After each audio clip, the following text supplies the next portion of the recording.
বিসমিল্লাহির রহমানির রহিম। আসসালামু আলাইকুম। সুপ্রিয় ছাত্রছাত্রী, 2020-2021 সালের একাদশ শ্রেণীতে ভর্তিকৃত ছাত্রছাত্রী, অভিভাবক এবং আমাকে যারা দেখছেন বা আমার ক্লাস শুনছেন, সকলকে টেকনাফ সরকারি কলেজের পক্ষ থেকে অনলাইন ক্লাস এর শুরুতে স্বাগতম, শুভেচ্ছা। সুপ্রিয় ছাত্রছাত্রী, আশা করি তোমরা সবাই ভালো আছো, নিরাপদে আছো, সুস্থ আছো এবং বাড়িতে অবস্থানরত আছো। আমিও আল্লাহর রহমতে তোমাদের দোয়ায় ভালো আছি, সুস্থ আছি। আমরা জানি সারা বিশ্ব আজ এক মহাক্রান্তিকালের মধ্যে দিয়ে যাচ্ছে। তোমাদের সাথে তোমাদের প্রথম উদ্বোধনী ক্লাস খুব সুন্দরভাবে, সুচারুভাবে হওয়ার কথা ছিল, কিন্তু মহামারী করোনা তথা কোভিড-19 এর কারণে তোমাদের সাথে আজ অনলাইন ক্লাসের মাধ্যমে তোমাদের সাথে মিলিত হতে হচ্ছে।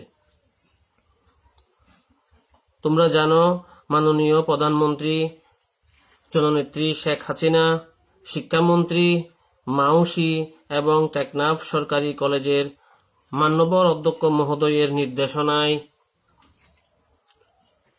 দেশের শিক্ষা ব্যবস্থার যে ক্ষতি হচ্ছে, তোমাদের যে ক্ষতি হচ্ছে, তার কিছুটা লাঘবের জন্য অনলাইন ক্লাসের ব্যবস্থা চালু করেছে। তাই আজকে তোমাদের মাঝে আমি মোহাম্মদ রফিক উদ্দিন, প্রভাষক ব্যবস্থাপনা বিভাগ, টেকনাফ সরকারি কলেজ, অনলাইন ক্লাস নিয়ে হাজির হয়েছি। আশা করি তোমরা সবাই আমার এই অনলাইন ক্লাস দেখে শুনে অন্তত কিছুটা হলেও উপকৃত হবা, এই বলে আশাবাদ ব্যক্ত করছি। তো আর দেরি না করে আমরা আমাদের নির্ধারিত ক্লাসে ফিরে যাই। সুপ্রিয় শিক্ষার্থী, সুপ্রিয় ছাত্রছাত্রী, আমাদের আজকের প্রথম ক্লাস হওয়ার কথা ছিল পরিচয় পর্বের মাধ্যমে, যেহেতু কোভিড-19 এর কারণে যেহেতু আজকে আমরা মিলিত হতে পারি নাই, তার দরুন অনলাইনে তোমাদের সাথে ক্লাস নিতে হচ্ছে। ইনশাল্লাহ এই মহামারী করোনা থেকে যখন আমরা মুক্তি পাব, তখন আবার আমরা তোমাদের সাথে মিলিত হব। তোমরা আবার ফিরে হবে তোমাদের প্রিয় ক্যাম্পাস। সেই দিনের অপেক্ষায় থেকে আজকের ক্লাসে ফিরে যাচ্ছি। আমি তোমাদের ব্যবসা সংগঠন ও ব্যবস্থাপনা বিষয়টি পড়াবো। আজকে আমি প্রথম অধ্যায় ব্যবসায়ের মৌলিক ধারণা থেকে একটি প্রশ্ন নিয়ে তোমাদের আলোচনা করব।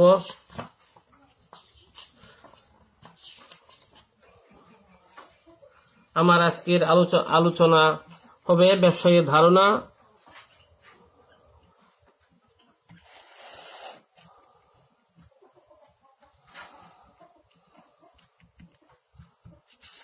দেখো, ব্যবসায়ের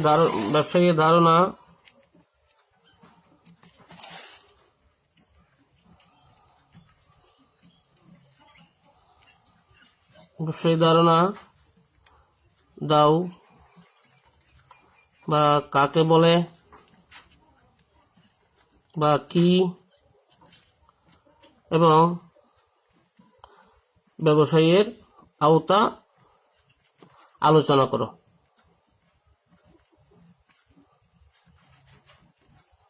আলোচনা করো। আমি এই প্রশ্নটি নিয়ে আজকে তোমাদের আলোচনা করব। তাহলে আমি প্রথম ব্যবসায়ের ধারণা কি বা ব্যবসায়ের ধারণা সম্পর্কে আমরা আলোচনা করি, আলোচনায় ফিরে যাই। তোমরা তোমাদের খাতা কলম নিয়ে বসে পড়ো এবং ক্লাস মনোযোগ সহকারে শোনো। যদি পারো, সম্ভব হয়, খাতায় লিখে নাও। ব্যবসার ধারণা কি? আমরা জানি ব্যবসা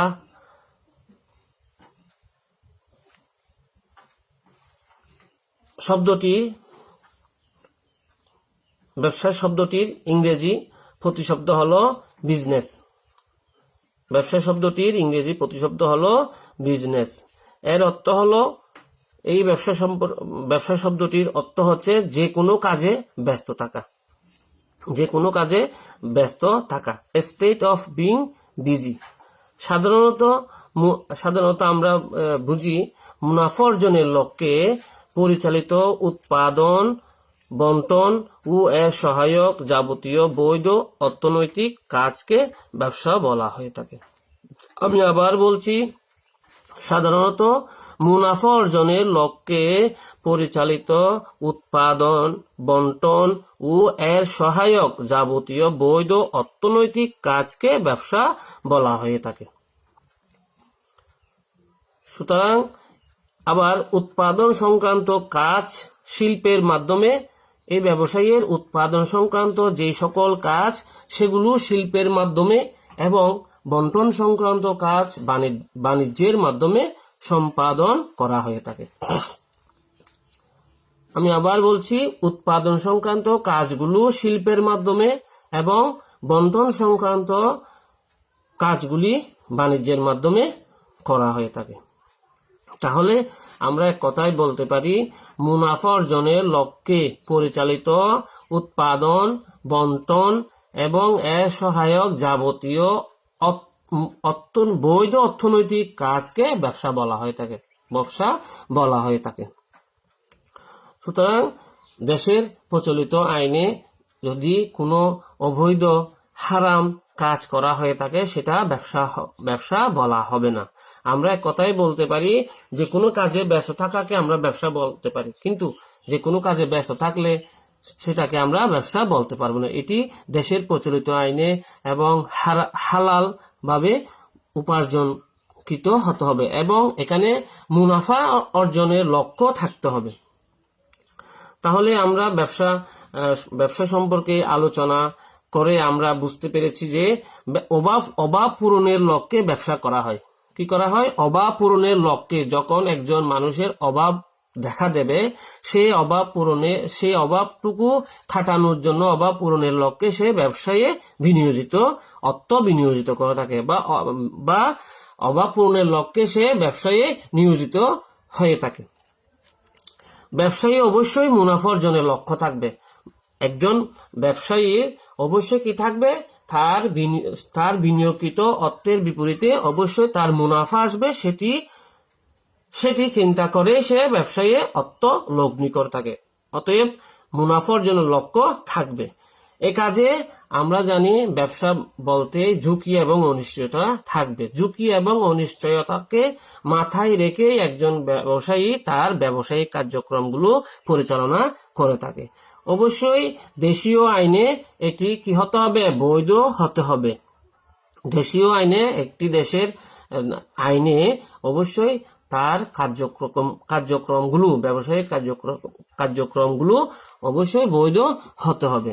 এই কার্যক্রম পরিচালনায়, ব্যবসায়ের সকল কার্যক্রম পরিচালনায় কি থাকতে হবে? নৈতিকতা, মূল্যবোধ এবং সামাজিক দায়বদ্ধতার বিষয়টি বিবেচনা করা হয়ে থাকে। ব্যবসায়ের কার্যক্রম পরিচালনায় নৈতিকতা, মূল্যবোধ এবং সামাজিক দায়বদ্ধতা বিষয়টি বিবেচনা করেই একজন ব্যবসায়ী তার ব্যবসায়িক কার্যক্রমগুলো পরিচালনা করে থাকে।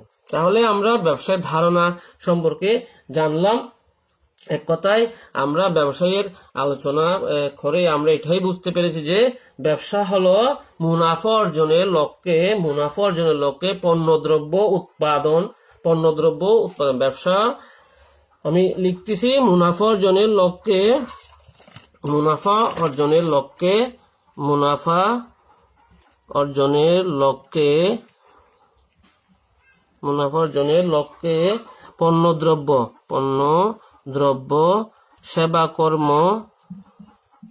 সেবাকর্ম বা তথ্যাদি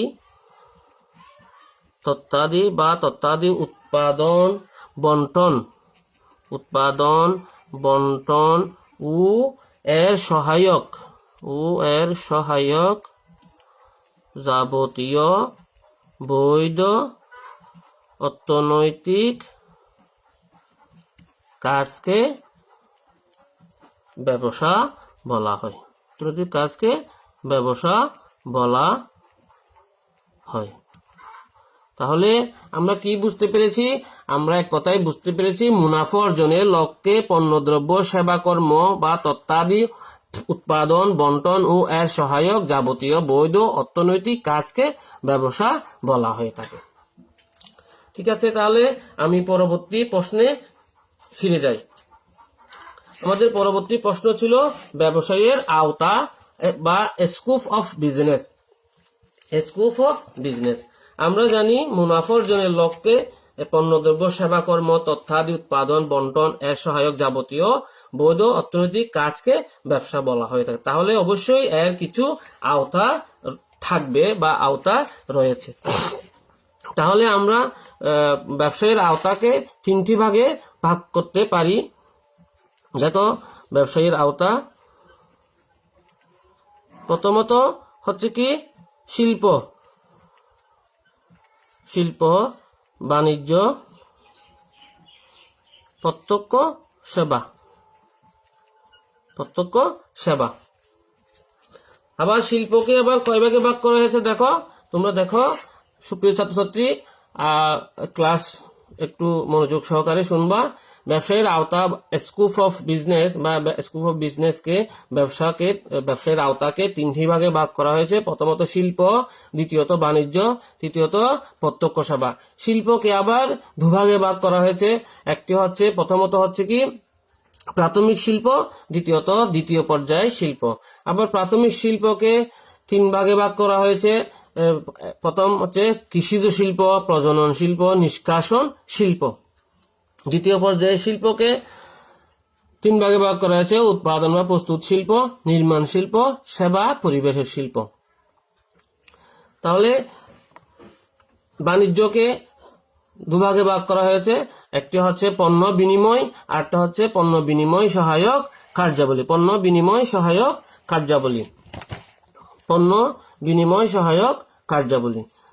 পণ্য বিনিময়কে আবার দুভাগে ভাগ করা হয়েছে।